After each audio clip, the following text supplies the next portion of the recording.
This is Lancaster Woodturners Weekly Coffee Hour. I forget what number it is, 155 or 156. My name's John Kelsey. I'm the regular moderator. This is a show and tell morning, like it very often is. I guess I ought to start looking around for more guests, but that hasn't happened lately since Rick Mastelli was the last one, who I was talking to yesterday, and Del Stubbs as well. For news, the Lancaster picnic is July the 5th at the park on Valley Road. In the #1 pavilion, the Kiwanis Pavilion, the same place it was last year. It starts at 5 o'clock with burgers off the grill before 6. I think Barry will be the grill master again, and he's very good at it. And I will not be doing live video from the scene. I tried that last year. It was a great experiment and taught me I don't do that anymore. So I hope any of you who are in the Lancaster area or Harrisburg area will show up for that. I guess the Harrisburg Club meeting, the Susquehanna meeting is Randy, what date? The 14th, am I right? 12th. The 12th.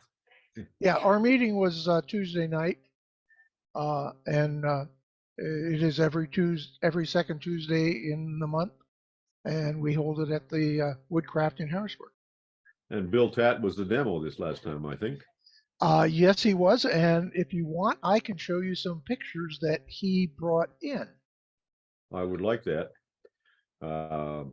Let's see, raise hands, the rest of you, if you want to show some stuff. I'm going to lead off today with some things I learned. I did a demo in May for our group on the magnet boxes I make, and I'm going to have to turn my background off to do this, so I'm going to just quickly go do that. So I make these magnet boxes, and I like them because the lid goes on, you turn a little bit, it holds and it stays on. I've been using 6 magnets now instead of 3, but the thing is that at some point you got to bore through the lid and the flange of the box, and those holes have to line up all the way around. And I used to take it off the lathe and go to the drill press to do that. And with a drill press jig that was never quite accurate, and you got to clamp everything in place. So I took a leaf from what Don did, and I figured out how to do it on the lathe. And here's a picky. This is a portaline. It's a device that allows your drill to kind of drill vertically. And I found it in my junk box. I think I bought it around 1971. And along with the drill around 1971 as well, an old plug-in drill that happens to fit this thing with the Dewey on here. So I managed to marry it to a block of wood and to a platform tool rest. And now I can bore right on the lathe very, very accurately. So this is what the setup looks like from the operator side. And there it is from another point of view. You can see the bit there aiming at the piece of wood, and you can see a little row of holes here that's been bored right through where I want them. And I use the indexing head on the lathe just to roll ahead 4 spots, bore again. It works really, really well. I was delighted with how well it worked. There's the bottom side of it. This is a platform rest. And I put a stop on here to guarantee that it lined up, and then I bolted and screwed the whole thing together. So now I don't have a platform rest, but I never used it anyhow. So now I found a good use for my platform rest. Hey, John, do you drill the top and bottom at the same time then? I do. That's the only way to have them aligned. If you don't do that, they will not be aligned. And you want them lined up all the way around because the box has to work, whatever orientation the lid is as it spins around. So they all want to be uniformly spaced and uniformly aligned. And as luck would have it, the diameter of the portaline base or the radius was exactly the same as the distance from the platform jig when the thing was fully down in the tool rest to the lathe axis. So I didn't have to do any shimming or anything else. All I had to do was line it up like that, so that the bottom of the disc here was on the bottom of the block, resting on it right at the lip of the platform jig, and everything was perfectly lined up. So, and as a bonus, I can now pivot the jig because I can pivot the tool post, and I can drill at strange angles. I haven't done that yet, but I can see that there's more scope here for fooling around with accurate boring on the lathe. So thank you to Don for showing us giving me the idea, because he did something similar to this, I remember, some months ago. So there, I'm going to end that. Any questions, comments? Yeah, how do you secure it to the lathe bed? Tool post. I'm sorry? How do you secure it to the lathe? The tool post, you said. It's secured to the platform tool rest, which is in the banjo. Yeah, okay. you mentioned putting more magnets on. You having difficulty with it holding the lid holding on, or why are you using No. 6 magnets? I like the decorative aspect of 6 magnets. And I like when I put it on, it just snaps into place easy. This one only has 3. My wife and I sometimes travel, and I like to be able to, and I have a bunch of meds and stuff, so I like to be able to throw one of these in my suitcase and not worry about it coming off. So 6 magnets does that. Plus the decorative, it's more decorative. I like the magnet. When the magnets were in my face on the flat surface here, I didn't like that at all. But with the magnets here, they're much more decorative to me. They look like they're part of the design of the box rather than something in your face. So I'm okay with 6 of them. It's like I was thinking of putting rhinestones just to make more decoration around here, but the 3 additional magnets. I'm using 3/6. The magnets are 3/16 by 3/16 mostly. Sometimes 3/16 by 1/8, but I always use 3/16 diameter. That seems to work best for what I do. Okay. So if you don't want to build the jig, One Way sells one that does exactly what you've got, as well as having stops for the length of travel, which is really nice because it'll stop in the same spot each time as well. The only problem with that jig is, just like you, it has to be an older time drill without a clutch, or it will not fit that jig. And they're not real forthcoming about that when you look at it online. There are very few drills today that fit that jig anymore. Wow. Well, fortunately, I'm a pack rat, and I had this old electric drill, plug-in drill, and it probably was the first drill I ever bought as an adult, as for setting up my own shop. So it had to be 1970 or 71. What's that, 53 years ago? In that regard, since I'm holding the floor here for a sec, I'll just mention that tomorrow is my 77th birthday. I'm astonished to have made it. Happy birthday, John. Birthday. Happy Happy birthday. John, yesterday, just want to comment about the stool you had in the background. That is one ugly stool. Yeah, I made it on a scrap one day when I needed it. After recently having recently turned a stool, that caught my eye. The top is actually oval, so there's nothing turned about it, but it's a 3-legged stool, so it's very stable, and it's exactly at the height I want for the lathe. So it's and actually most of the time it has junk on it. It becomes a platform for parking things. Anybody else before we move on? All right, I'm going to take the spotlight off of me, and thank you for indulging me there for a moment. I'm going to go to Ziegler. What do you have today?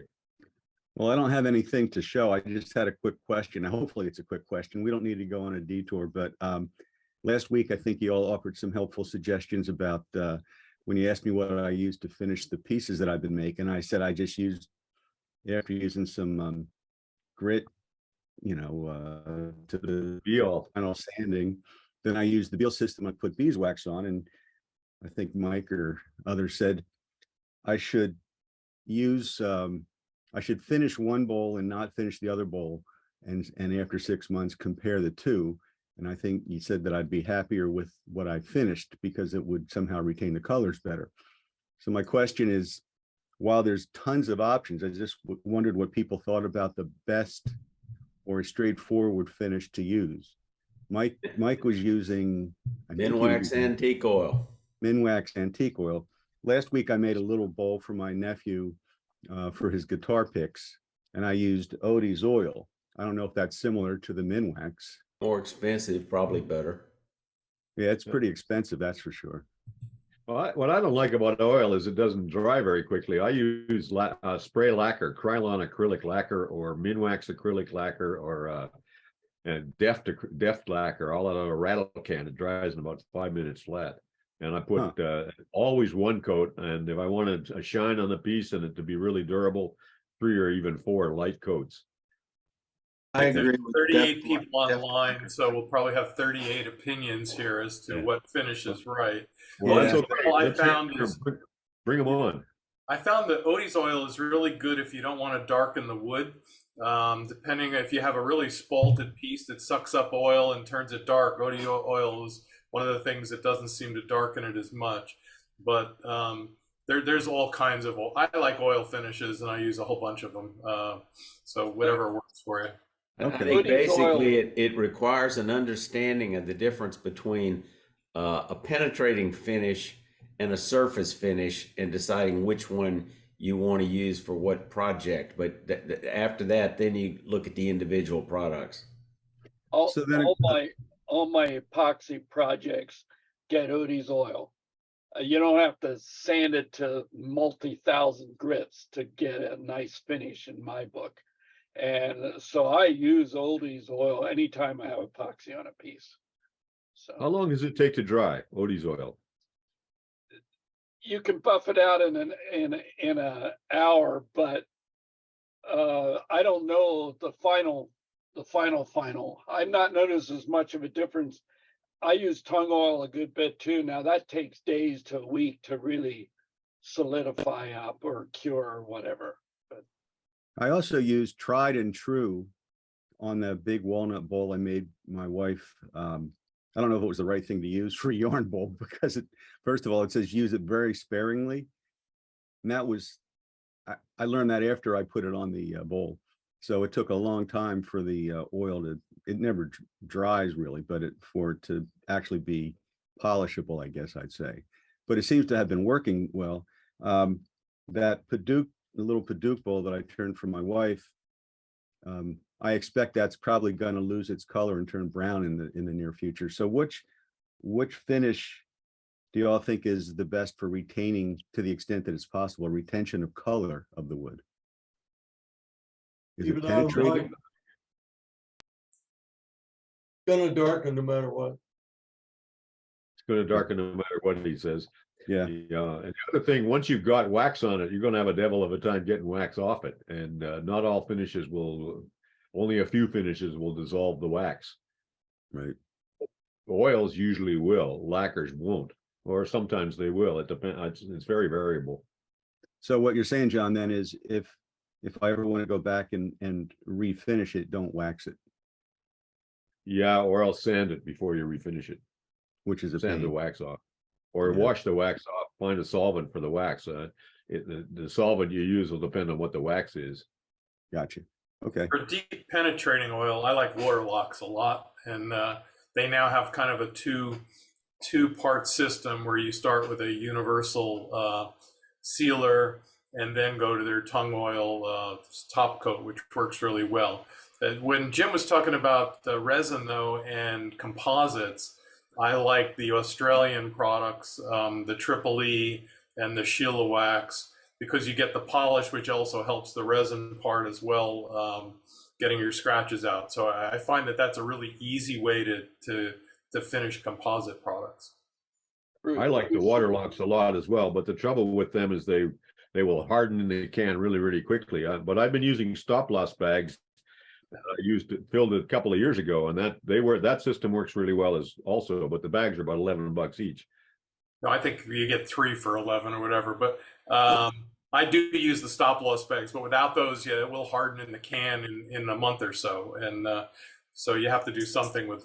But that just shows you that it's a good hardening finish. So, but Yeah, it does it's take a 50 long bucks a time to can. cure. It does take a long time to cure. The I use Midwest, Waterlox exclusively on everything. I put a coat of shellac sealer on first, and then 3 coats of Waterlox dry overnight, and then let the final coat sit about 2 to 3 days. Then I buff it out with the deal, put the carnauba wax on top. I That's a good found that finish. Minwax antique oil has a very long shelf life. I mean, it's good in a can. You know, I've had it 3 years old, still works great. I turned the can upside down between usages, so the oxygen's at the top at 3 years. I could test that out. I probably have a can of that I bought when I was a student, which would be 1975. And it's probably still downstairs. I ought to open it and see if it's solid yet. They probably changed the formulation 5 times during that period of time. Probably. Hey, Zig.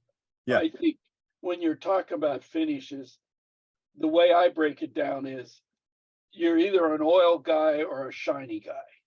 Now, if you're selling, they say you got to have the shiny. So recently I've sprayed a couple things with lacquer, And I said, oh, I can see the appeal. Why, if I want to sell, you'd have to put the lacquer on. But I still prefer the oil, but it is a very different look. And I mean, even with the epoxies, Bruce is right. Odie's doesn't really get that hard or shiny. And I'm not trying to make my epoxy look like a river table that you can comb your hair in if you had any. So. Well, you can always dull down the surface of the shiny finish as well. You know, very fine sanding or a white Scotch guard will usually do it. What's Yeah. interesting is my wife likes shiny and I like the matte finish. So if I'm making something for her, I guess I need to make it shiny. Otherwise, I tend to not make it quite so shiny. For a grotto can finish, I like using the Deft lacquer thinner or Deft lacquer. And they had a shortage of it a little while ago. And I actually contacted Deft, which actually has ended up being PPG. And what they told me is that the difference between a gloss and a semi-gloss and a low luster is, if you notice, a gloss can never has a ball in it to rattle, but the other ones do, and that's because it doesn't have any of the deglossing agent in it, and the other ones do. So she said, if you ever need gloss, just get an old can that's been sitting around and just spray it. Don't shake it up before you use it. Huh. That's a good tip. I use melamine myself if I want a nice finish. 2 or 3 coats of that, followed by microsheen wax. What do you think melamine is? It's, I could tell you I've got the literature here, but it's also a waterproof one. So I think it's an acrylic. It is. I think it's a brand name of acrylic. During the meeting, I'll get the pamphlet out and I'll tell you exactly what it is. Good. Anybody else use anything different than has been said already?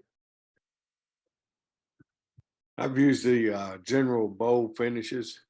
I like the sheen of those, and usually we'll put 2 to 3 coats on. How long does that take to dry between coats? It gets to where you can touch it within an hour or 2. I usually let it dry 24 hours before I put another coat on. All right. Anybody else? John, I also use I just Googled melamine. It's an organic compound. It's a solid trimer of cyanamide. So, you know, it's in that weird bunch of stuff that's barely available these days. I've never seen it as a finish. I mean, melamine is usually what we call that white surface that they put over press board for coating. We haven't talked about food contact, but food contact, I always go with walnut oil of their various sources, but something that's definitely less toxic than the other things we've been talking about. Well, don't you think they're not toxic? None of them are toxic once they're fully cured, I don't think. You see, ever see data on that? There's one product that has been researched and proven to be food safe, and they even advertise it safe for children's toys and pets. And that's what I use all the time now. It's called Osmo, and there's a couple of different formulations, and it's a hard wax oil like Odie's oil, but it's been in Canada. It's certified food safe and safe for children's toys. So that's good enough for me, and that's what I use all the time. It takes a long time to oxidize. I'll put it on 24 hours later. You may put the second coat on. Sometimes I leave it 2 days because it oxidizes by exposure to oxygen, and it has to be warm, like it has to be 20 degrees, 18, 20 degrees Celsius for it to oxidize quickly, and quickly is like 24 hours. But once it's on and hard, it is an amazing finish. You can put it on too thick, it's really, really tough to get it off. So you put it on really thin and let it oxidize, and it's a real super hard matte finish. It's not a shiny finish. I think Stu puts his buffer on it after 3 or 4 days, and he can get a pretty good gloss. But Osmo is an amazing product. Would you put some of the names of these things in the chats? Thank you. Bruce is a retired polymer chemist, so you may know things that nobody else knows about toxicity of finishes. Would you talk to that for a minute? Well, I think that a lot of them have additives that you don't necessarily know about. Sometimes there's heavy metals in there for catalysts. There's obviously solvents, which is probably the least of the issues. And then some unpolymerized monomers may also be in there. So everyone says, you know, when these things are all cured, they're safe, but most of them don't have any data or really anything to base that on.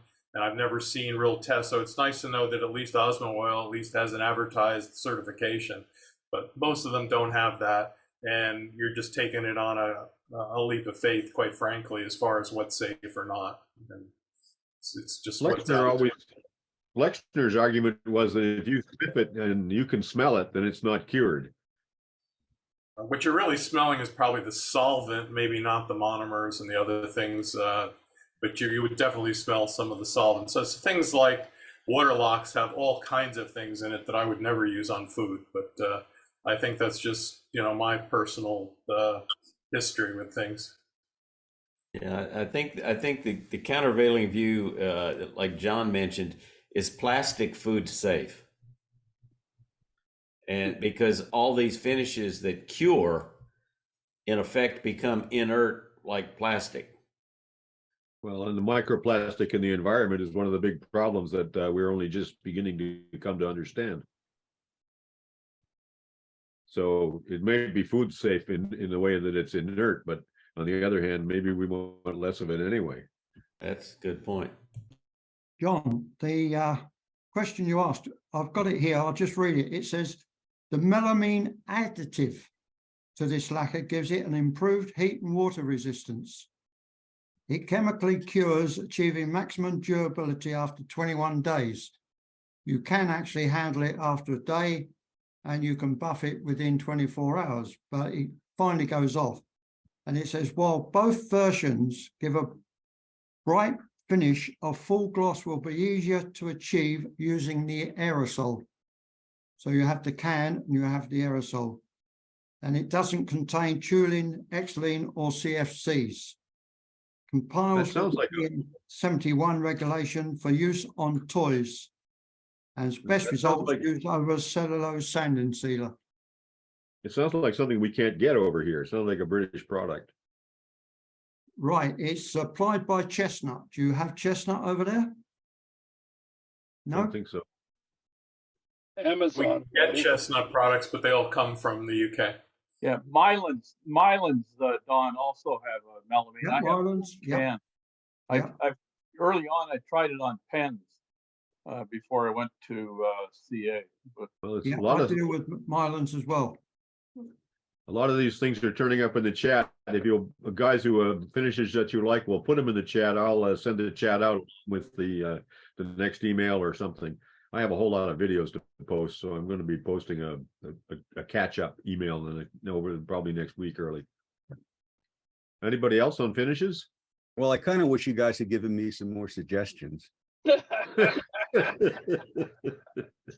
I think the answer really is you could get a good finish with almost any of the products, but you have to learn how to use them and spend enough time to learn what their quirks are and their drying times and like that. And I think also food safe is one thing and everything else is something else. But really, I've never found a finish that I could get good results with right out or it's first off. I have to mess it up a few times and get it wrong and play with it some more. I've done that. Thank you. Yeah. John, remember last week I showed you a little box that I'd made? Yeah. Well, that box was made and sprayed with the melamine.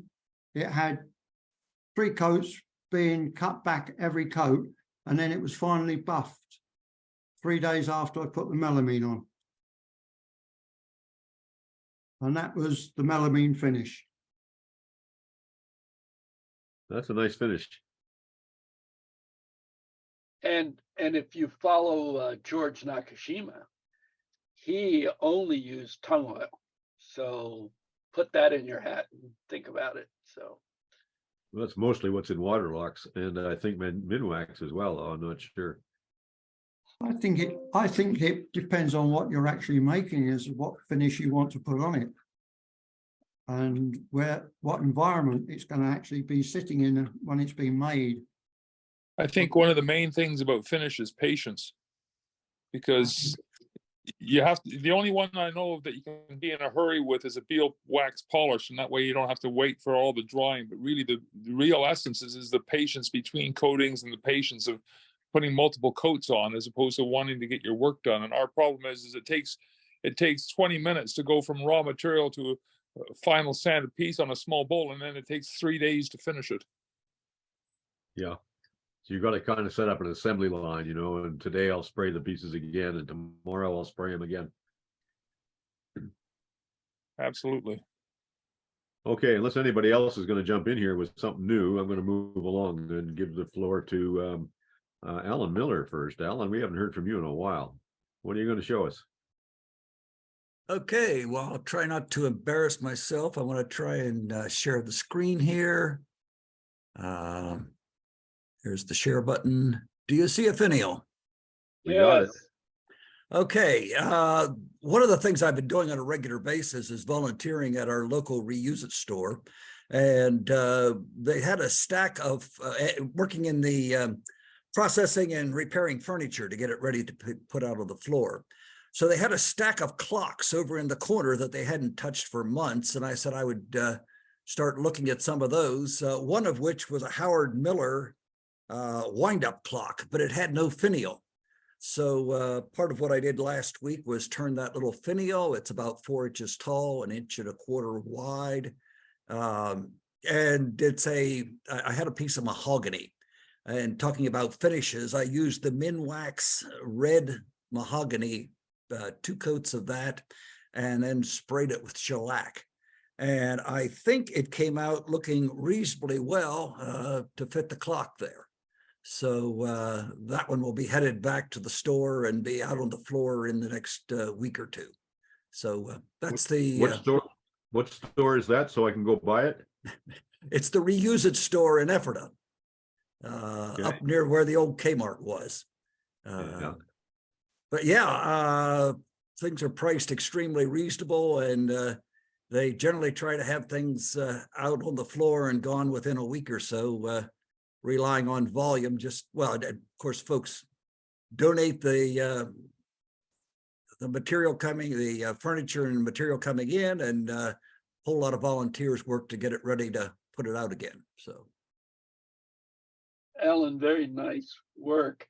Did you have any clue as to what the original finial looked like, or you just cooked this one up out of your brain?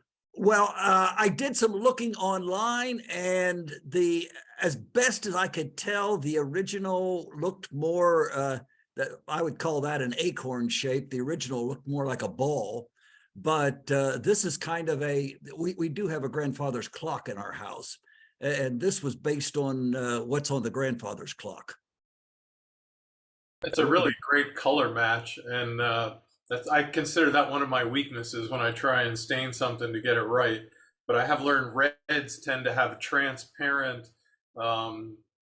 tints in them, and they're very hard depending on what's underneath it if you don't put something under it. But this was just from that red, it looks like you have a beautiful match. I was surprised and pleasantly surprised at how well that match came out. Yes.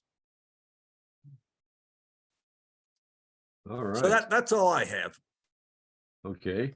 Let's end your share. Any other comments or questions for Alan?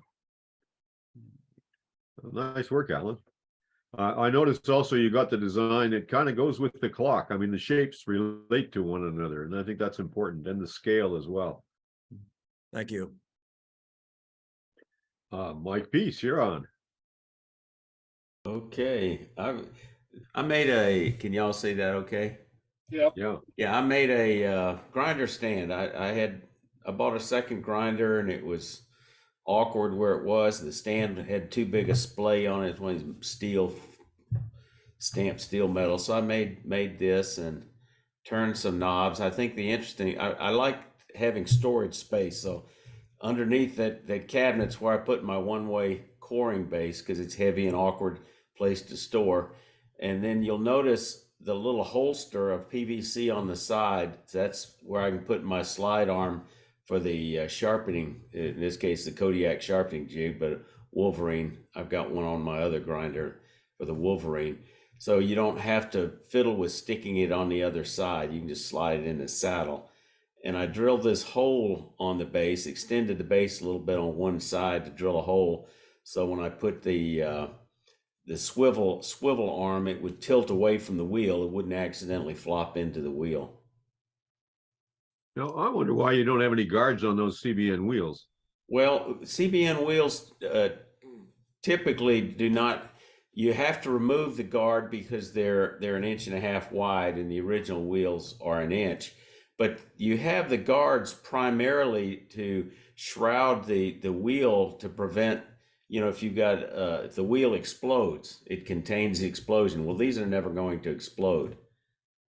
Well, I find when I lean in close, I can feel the wind. I don't want to abrade my forehead for one thing, or my nose. But the other thing is the dust. I often wear a headlamp, and when I stand at a grinder like that, I see sparkles in the air, and I don't want to breathe those. So I use a guard and magnets to try and catch as much of that dust as I can, because I don't think it's healthy. It's probably not healthy, and you're right. When you've been sharpening for a while, with a CBN wheel, you have this black powder. My understanding is it's heavier than the aluminum oxide grit, so it does not tend to float in the air. I have not. But it does, though. Yeah, I'm sure there are probably little particles that do. Probably best to use a respirator or a mask, but I don't. I shroud the wheels for that reason, both because I don't want to lean my head into them, but I also want to have a way to catch all that dust before I breathe it.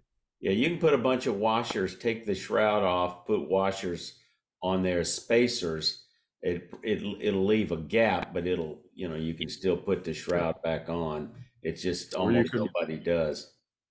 I have actually a box right over top of the over the grinder, so the box acts as a shroud, and the magnets are screwed to the box. The last thing you want is loose magnets flying around with your grinders. Kind of like a chop saw dust collection hood, huh? But never connect it to your dust collection system, ever. Yeah. Why not, Bruce? One spark will be a really bad experience. You've got fine dust in your dust collector. Does not mix well with sparks. What about the jet air cleaner that hangs up in the ceiling of the shop? That's it's a longer way away, John. You don't get it. It's the spark that's a problem, not the dust. In that particular case, a dust explosion. Well, you got to have a pretty high concentration of dust to get an explosion. You're right, and you have to breathe a lot of dust in order for it to be bad for you as well. It's just a matter of what your comfort level is as far as safety is concerned. And there's explosion, and then there's fires. Exactly. Well, in a related question, I often turn my dust system on when I'm spraying lacquer at the lathe, figuring that it'll suck the fumes in. Am I risking an explosion when I do that too? Different. It's a different. It's not a dust explosion. It's a fume. I don't think it's the same thing, John, because it's not powder. I'm thinking the overspray just coats the inside of the dust hose. Yes, that's right. John, I used to do that too, but I got warned that you're going to get a coating all over your dust collecting system. So it's probably not. I was advised not to do it, so I stopped it. And it's not a question of getting a coating of the inside of your thing with your finish. It's the propellant that's used to project the finish is usually a hydrocarbon. And I come from industry, and I know that our dust collection systems do not have explosion-proof motors. They're usually totally enclosed, fan cooled, but there usually is a centrifugal switch in them, and then that's where a point can open and close. And if you're putting a hydrocarbon past a non-explosion proof motor, there is a slight risk of sudden excitement. So yeah, it's not a good idea to be running your dust collector when you're putting propellant through it. I also don't think there's any way that your dust collector is going to absorb those hydrocarbons. Same thing with respirators. Some are rated for dust and some are rated for organic absorption, which are usually more of a carbon kind of filter. So I don't know that you'd really get any advantage even of putting it through your dust collector, with probably a safety hazard doing it. All right. Hey, Bert, Helpful. Okay, well, that was a diversion Okay. from Mike's grinder cabinet. I'd like to go back to that, Mike, if you can. You got more to say about it, and what do you got in those drawers and things like that? I have not put anything in the drawers yet. Like I said, down in the cabinet, I've got my one-way coring base. But I will, probably one of the drawers will have various sharpening jigs, a marker. I've got a drawer full of various sharpening kinds of things that get little or no use, but I need to store them somewhere. You never have enough place to put things. Have you got more to show, or was that it for you today? I didn't That mean was to cut it. That was it. Okay.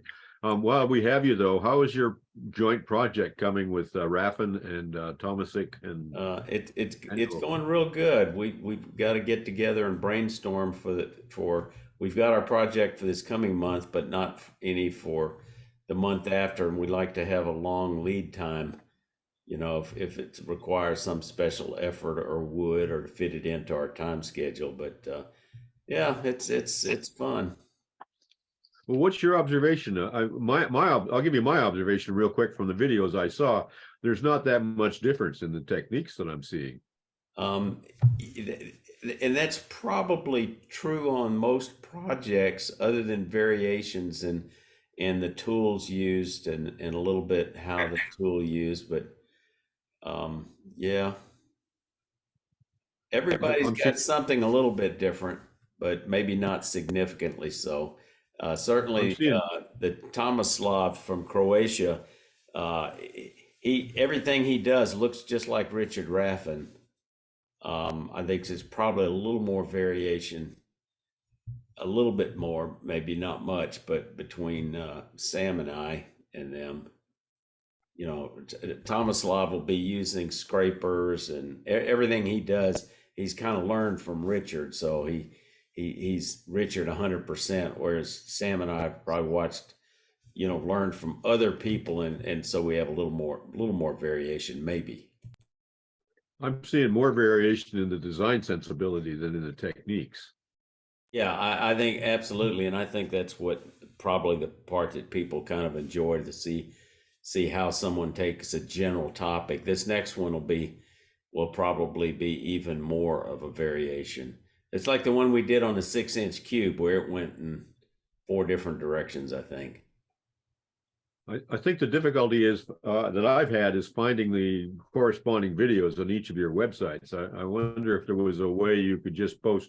I mean, when you get to your site or Richard's, there's so many videos, it's really hard to find. No, it's in the show notes, John. You just go down in the description area, and we all put each other's links. Every video's got links to the other 3 in the show notes. I never got that far. Okay, so what you're telling me is why I don't get a better conversion rate on my affiliate links. I'm not getting people to understand what show notes are or what the description means. They're not going in there and clicking on the links. So you've answered why I'm not making more money on affiliate links. All right. Let's see, Randy, your turn. Good morning. Bill Tatovsky was at our meeting, and he showed his cubed circle. Yeah, this I gotta thank. Can you hear me there? Yeah. Jim, this was Jim Duxbury's idea that he showed a couple weeks ago, and I remember him saying, I guess he sleeps with his head 3 inches off his pillow. I kind of laid awake figuring I want to do this, so I laid this out. Randy, go ahead, go to the next one. This is, see what you got here. Oh, you took those. Okay, those are. Oh, I got to show you my. Yeah, those are just pictures of what I turned. John, how about next week? I can do this. Okay. That's fine if I- you want to do it that way. Sure. We'd love to see it. Yeah, I've been wondering exactly how to do that. I have not been able to figure it out. So it's fun. It's a great skill builder and also fun to do. Jim, I don't know how Jim Duxbury came up with this, but I laid it out on a plan, and I have that about 10 pictures on how I did it. I'd like to really show those. These are good, Okay. Randy, but these are photos you took after the demo there. So maybe you and Randy could get on and figure out how to share screen, and you can show that to all of us next week. Would that be all right? I would like to, and thank Jim Duxbury. You know, that was it's a cool project, believe me. Okay. So, Jeff, we got you. Go for it. Good morning. I thought it was topical to share another Duxbury inspired piece. So a few weeks ago, this is a prototype baptismal font. I think you can see that, yes? Yes.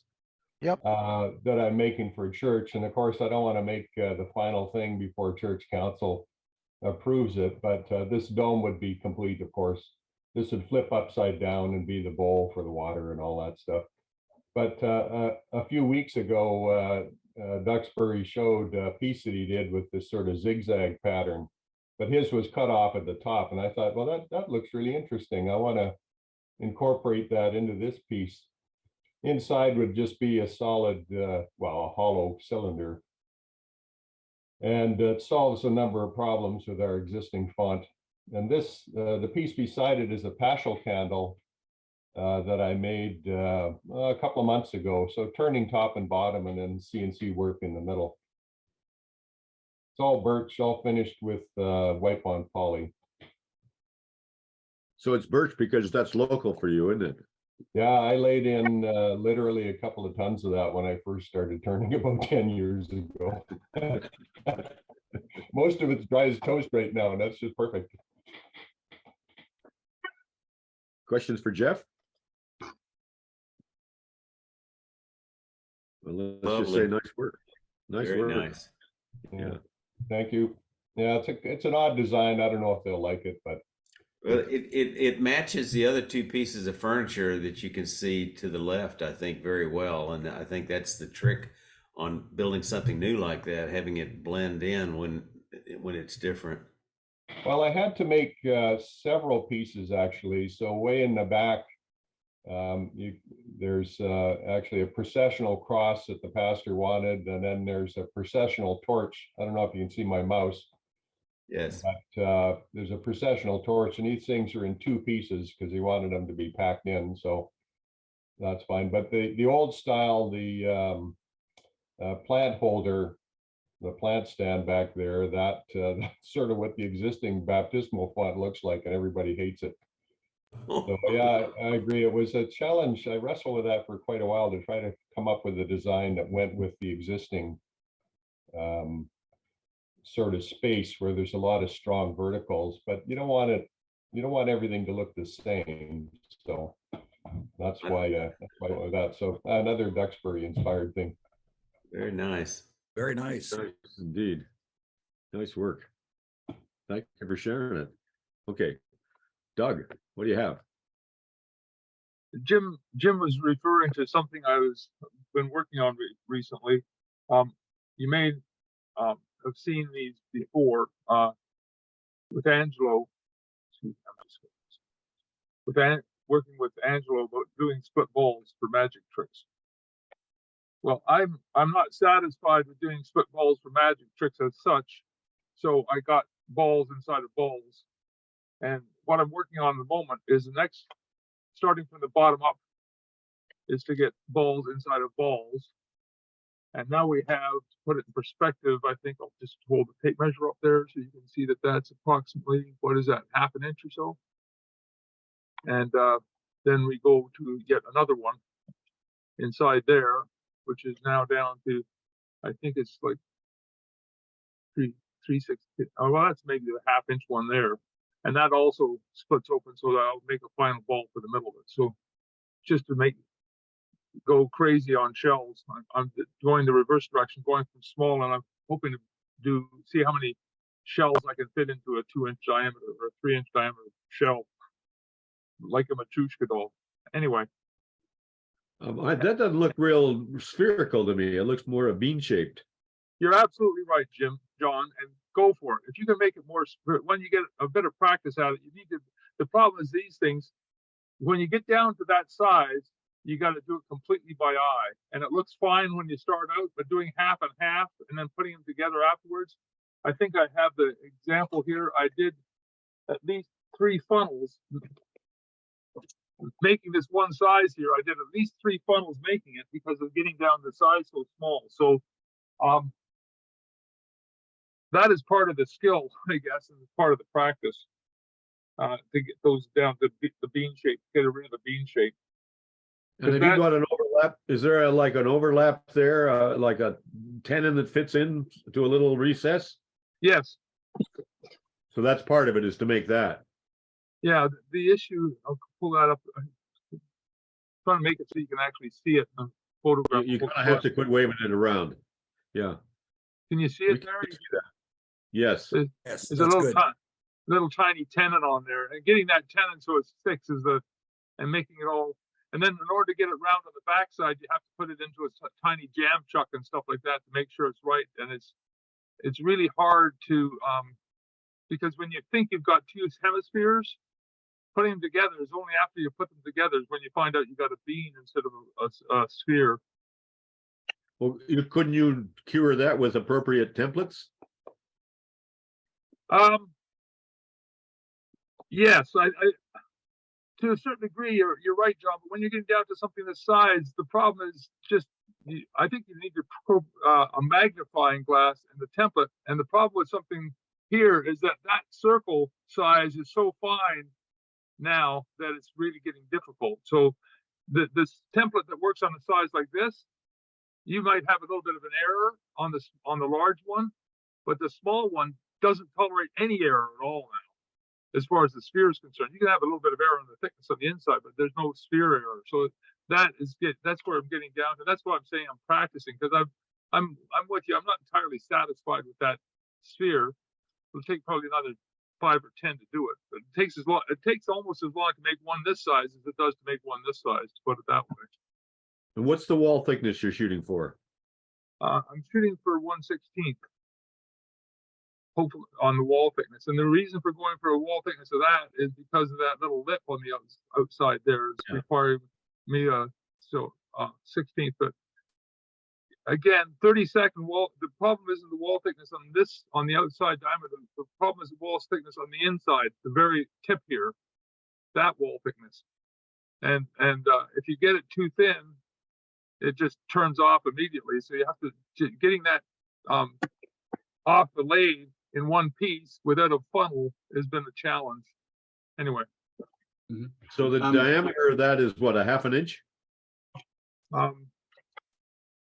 Roughly? Yeah. It's that one is half inch diameter approximately, maybe 5/8. Do you think that's the smallest you're going to go? Well, I could. So the smallest I have is about half. No, this one here. Let me double check. This tiny one here is a diameter of, it's exactly half inch.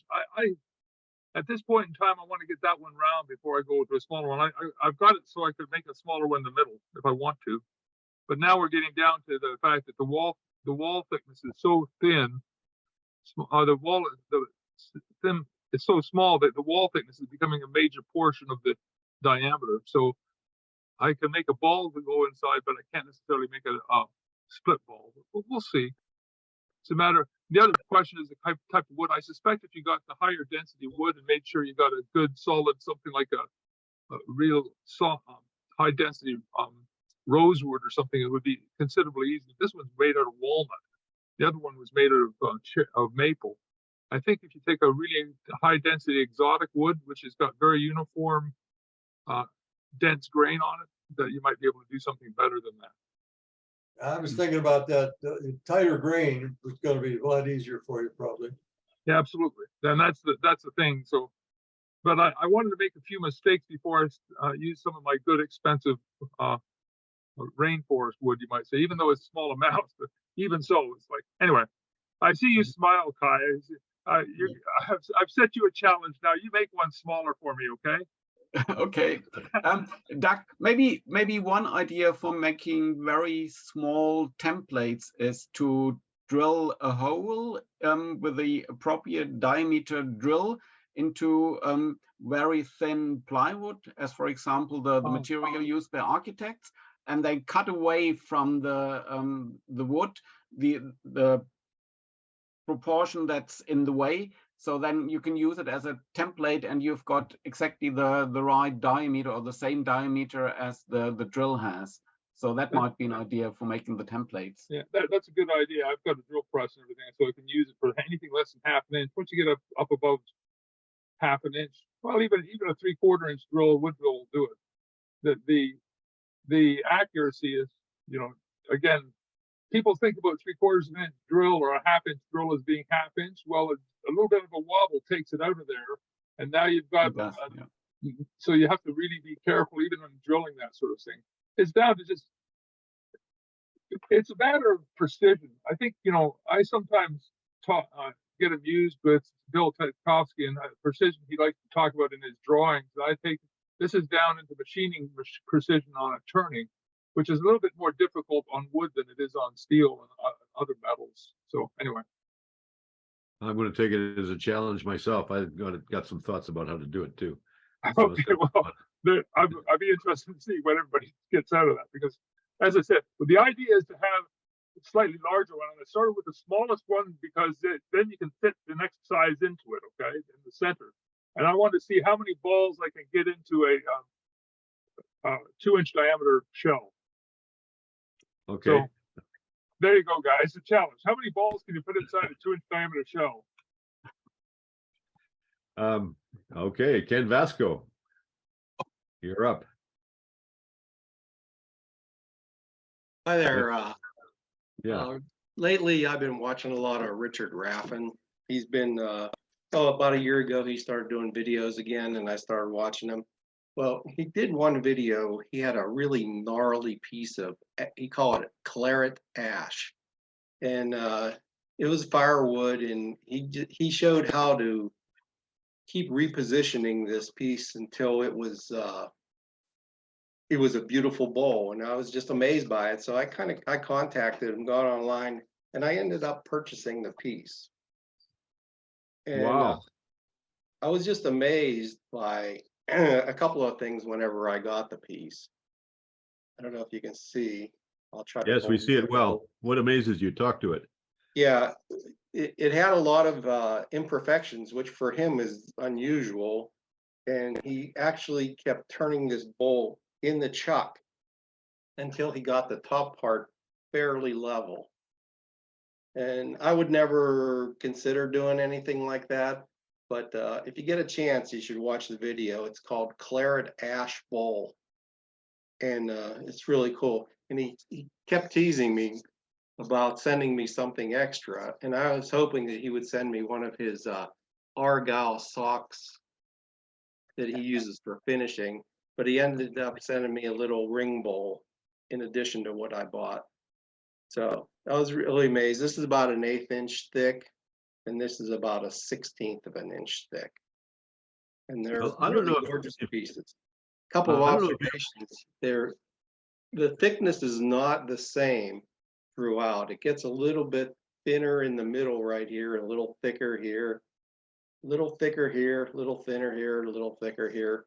And if you listen to his videos, that's the way he likes to make the pieces. So I was just, he's a really nice guy to get to know. I got to know him a little bit, so it was kind of fun.